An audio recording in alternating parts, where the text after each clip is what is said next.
Salut! Vous est-il déjà arrivé de remettre à plus tard une tâche importante en vous disant « je le ferai demain » et puis, le lendemain, et le surlendemain, jusqu'à ce que l'occasion vous passe sous le nez?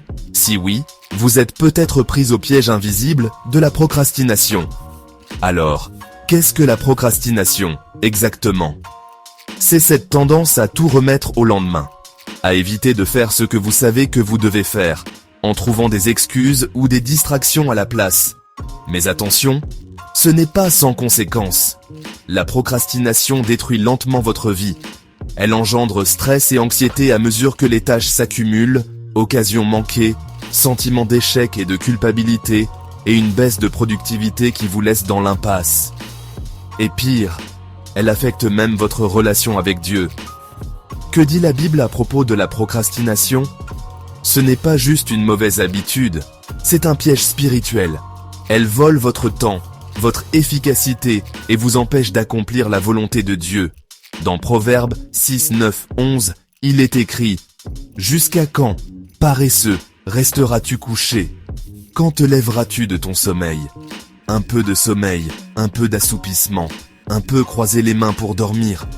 Et la pauvreté te surprendra comme un rôdeur, et la disette comme un homme en armes. » Cela signifie que la paresse et la procrastination mènent à la pauvreté et au manque.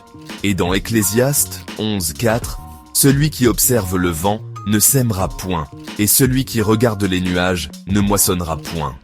Si vous attendez toujours le moment parfait, vous n'accomplirez jamais rien.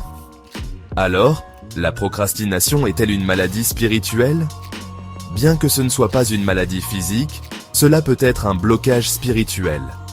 Elle découle souvent de la peur de l'échec, du manque de confiance en soi, ou même d'une attaque de l'ennemi pour vous paralyser. Mais la bonne nouvelle, c'est que Dieu peut vous en libérer. Comment s'en libérer? Premièrement, remettez tout à Dieu. Dans Psaume 55, 23, il est dit « Décharge-toi sur l'Éternel du soin que tu prends de toi, et il te soutiendra. » Ensuite, fixez-vous des objectifs, et agissez maintenant. Ecclésiaste 9, 10 nous dit « Tout ce que ta main trouve à faire avec ta force, fais-le. » Recherchez la discipline et la sagesse. Proverbe 21, 5 dit « Les projets de l'homme diligent ne mènent qu'à l'abondance. » Enfin, priez et chassez l'esprit de paresse et d'hésitation. Voici une prière pour se libérer de la procrastination. Seigneur, je reconnais que j'ai souvent remis à plus tard ce que je devais faire. J'ai laissé la peur, la paresse et les excuses contrôler ma vie. Aujourd'hui, je te demande de me libérer de cet esprit de procrastination. Aide-moi à être discipliné, à avancer avec sagesse et à ne plus perdre mon temps.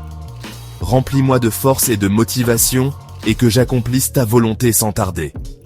Au nom de Jésus. Amen. Avant de partir, si ce message vous a béni, ne le remettez pas à plus tard. Abonnez-vous pour ne manquer aucune future vidéo. Aimez cette vidéo pour aider d'autres personnes à se libérer de la procrastination. Partagez-la avec un ami qui en a besoin. Que Dieu vous bénisse et vous aide à avancer sans remettre à plus tard ce que vous pouvez faire aujourd'hui.